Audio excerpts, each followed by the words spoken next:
Hi, I'm Dan from Seagull.com, and today we're going to show you how to set up the Seagull Sports Runabout Transom Boat. Now Seagull offers them in three sizes: the 10-foot 6-inch, the 12-foot 6-inch, and the 14-foot. Today we're going to be reviewing how to set up the 10-foot 6, but the same procedures will apply to the 12-foot 6 and the 14 as well. So the first thing you want to do is find a generally flat surface free from any hazards to unpack your sports runabout.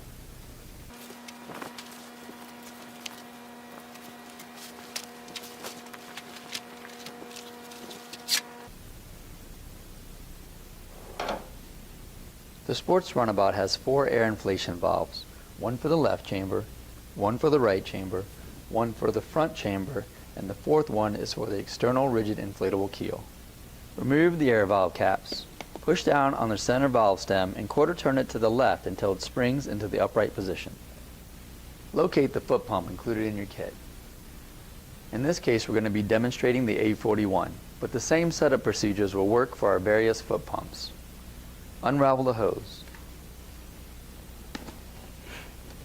Identify the port that reads the word out. Then attach the threaded end of your pump hose here. Locate the gray valve adapter. It will look like this. It can be found with your foot pump or in the orange repair kit. Take the rib end of the valve and insert it to the open end of the hose. Insert the adapter into the air valve and twist it to the right until it's fully seated. At this point, you want to inflate all the chambers to about 10 to 20%. You want just enough air in the chambers to allow you to maneuver the boat so that you can easily place the floorboards or the drop stitch floor in. Replace all the air valve caps. I'll review the optional drop stitch floor first. So you're going to take your drop stitch floor and you're going to unroll it and lay it out over your boat. Note that you want the air valve facing up towards the front as well as the center cutout. Towards the rear of the drop stitch floor are going to be the seat beads, which will face the transom. You'll also note that there's an adjustable strap at the back for securing a gas tank or a battery. Slide the seat beads onto their corresponding seat hooks. Applying water will help them slide on easier. Be sure to seat your drop stitch floor.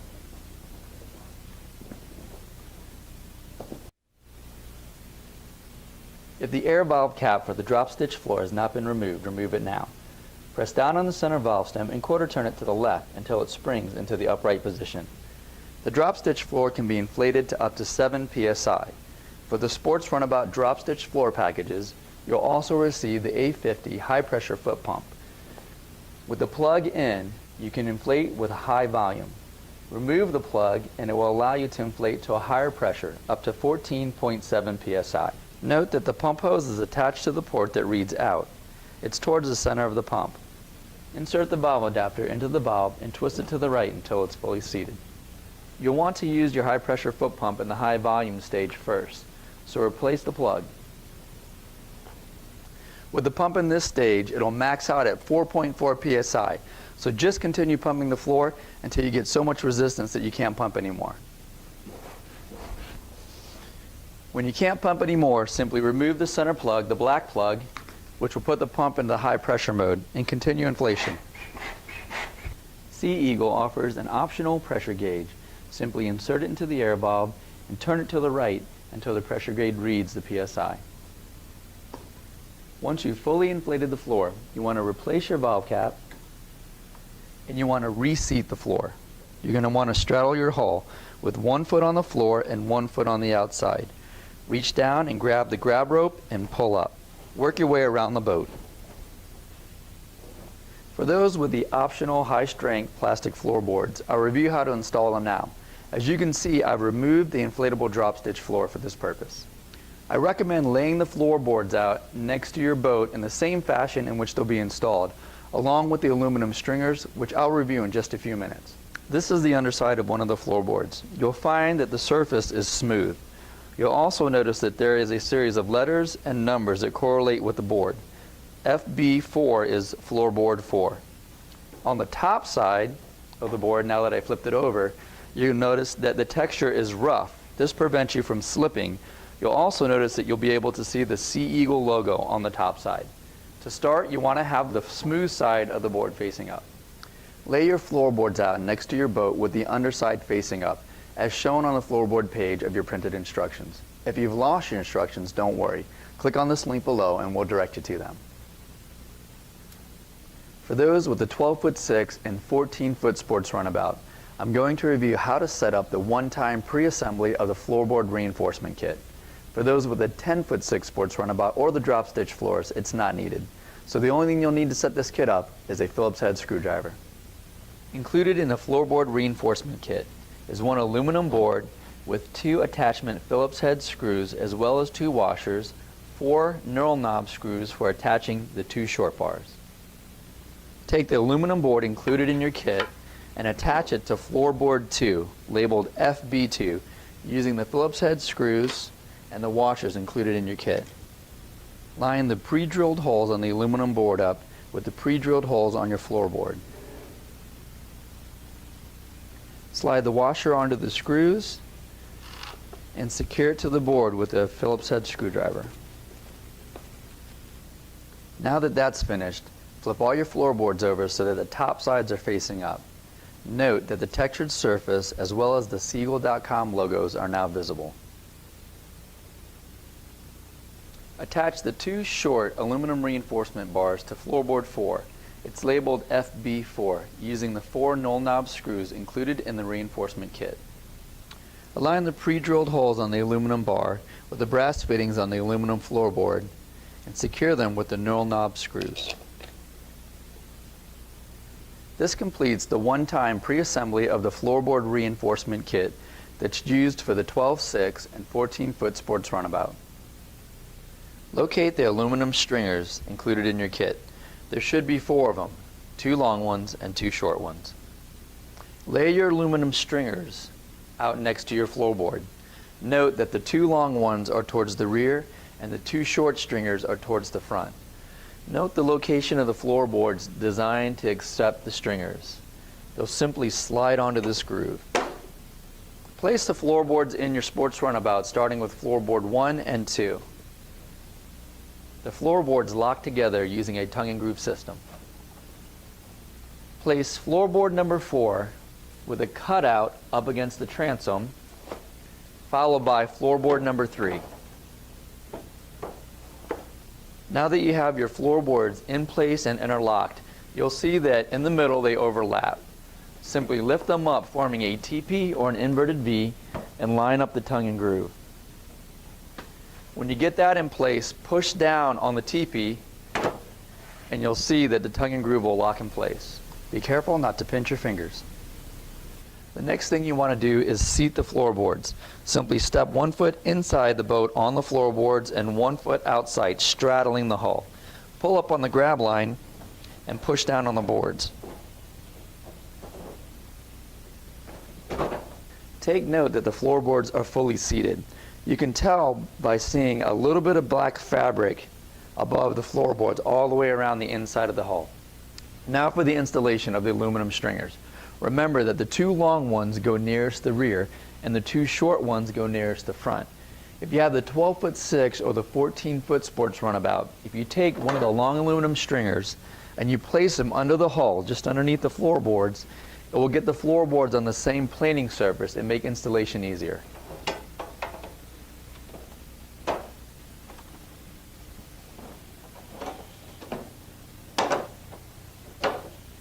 Once the installation of the stringers on this side is completed, your boards will remain on the same plane. So retrieve your other long stringer and repeat this on the opposite side. The next step is to inflate the chambers of your hull to about 50%. What you're looking for is that you want the hull to take shape, but you don't want to be fully pressurized. Sea Eagle offers a line of electric pumps to make inflation even easier.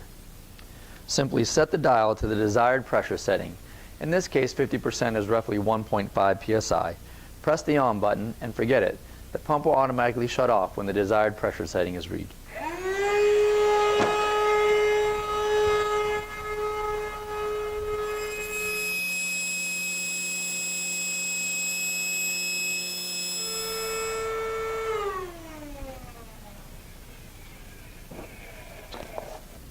For those with the deluxe package, you can attach the aluminum bench seat to the rear location now. The same procedures work towards the front location, which is where we're going to be demonstrating it.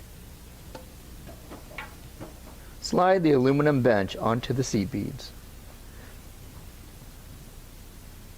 You're going to want to start both ends evenly, as this will make sliding on the seat easier. For those with the optional swivel seat kit, I'll review the one-time pre-assembly setup now. Locate the locking swivel seat, the pre-assembled double aluminum boards base, and the 4 bolts, washers, and nuts included in the kit. Also, please note that you'll need 2 7/16 wrenches. Insert the 4 bolts included in your kit through the top side of the seat mount. It should look like this. Next, insert the 4 bolts into the corresponding holes on the aluminum seat base. And secure it with the washers and bolts included in your kit.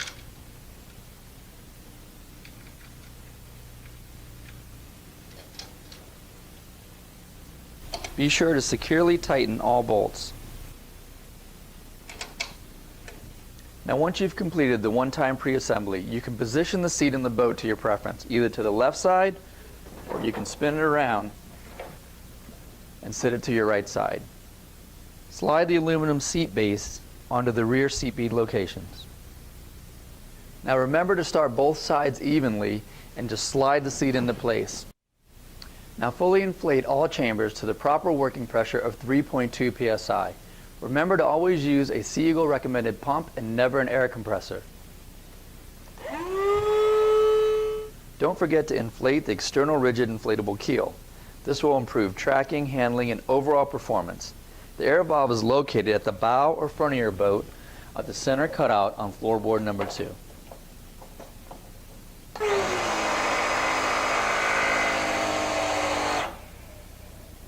Remember to replace all your air valve caps. Next, install the bow bag. Remove the inserts and simply snap the clips together. Locate your oars and snap them together. Then attach them to their corresponding oar locks. Remove the tethered retaining nut. Slide on the oar and secure it with the retaining nut again. Repeat these steps on the opposite side. I just want to take a few seconds to review how the swiveling seat works. Push this lever forward to release the locking mechanism, pivot the seat, and it will lock back into place. This completes the major setup components of the Seagull Sport Runabouts. Now if you have the optional canopy, I'll review how to attach it next, but first, one important note.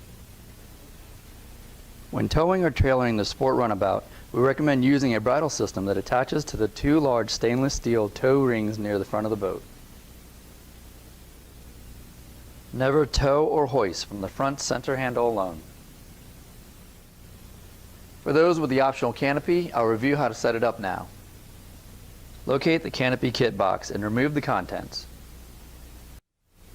Lay the canvas of the canopy out in front of you. You want the rough side facing up and the smooth side facing down. Then you want to take the ends and fold them towards the center. Take note of this cutout here. You want this facing the front of the boat. Lay out the aluminum U-frames on top of your canvas in accordance with their sleeves. Take note that you want these pre-drilled holes on the ends facing up. For the 10'6" and the 12'6" Sport Runabouts, the black strap included in the kit will go where the front window cutout is on your canopy. Insert the U-frames into the front sleeve until you can see it visually at the cutout window. Place the loop on the black strap over the frame and continue inserting the U-frame. Repeat this step on the back side of the canvas minus the front strap. When you're finished, it should look like this. The front side with the strap on it, you want to fold it over and bring the back half up, basically folding your canopy in half. Locate your scissor bars and attach them to the U-frames now. They'll snap into place. The bar with the black strap should be facing up. With your canopy folded in half, stand it up. Take note that we still have the black strap facing the front. Walk it over to your boat and lay it in the boat with a canopy at the stern. In the canopy hardware bag, you want to locate one bolt, a brass insert, 2 washers, a knurl nut, and the bracket. Take the bolt and slide a washer onto it, and then insert it through the canopy. Then take your brass insert with a small section and insert that into the canopy base. Push this through the front eyelet, which we feel is the best location. Take your bracket and slide that onto your bolt, then your washer, then your knurl nut, and secure it. Repeat these steps on the opposite end.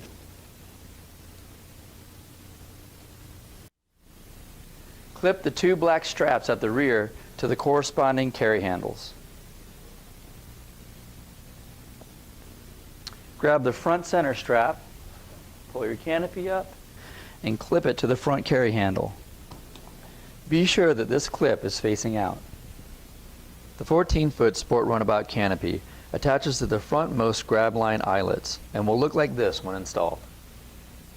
Packing up your Sea Eagle Sport Runabout is easy. We'll remove the canopy, the oars, and the bow bag first. Remember to replace the oar lock caps. This will prevent damage to your boat. Deflate your hull by 50%. Remove all air valve caps, push down on the center valve stem, and quarter turn it to the right until it stays in the open position. This will release all the air. Be sure that your face is not directly over the valves when you do this.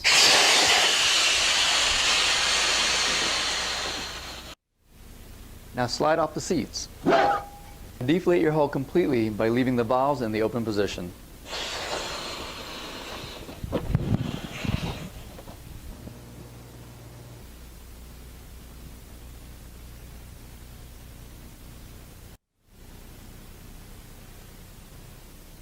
Now remove the stringers. A slight bump from your foot will loosen the stringers up and make removal easier.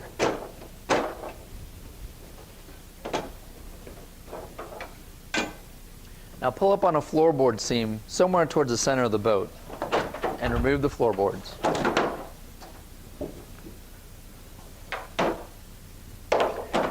The floorboard bag is an optional accessory and can be purchased at seaeagle.com.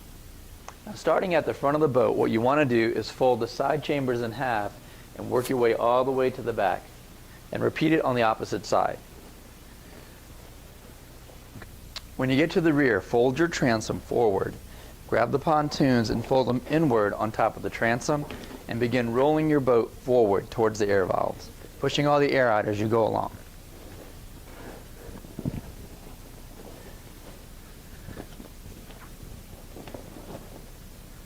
Once you have your boat completely rolled up, go ahead and lay out the boat storage bag and then roll the boat right onto it.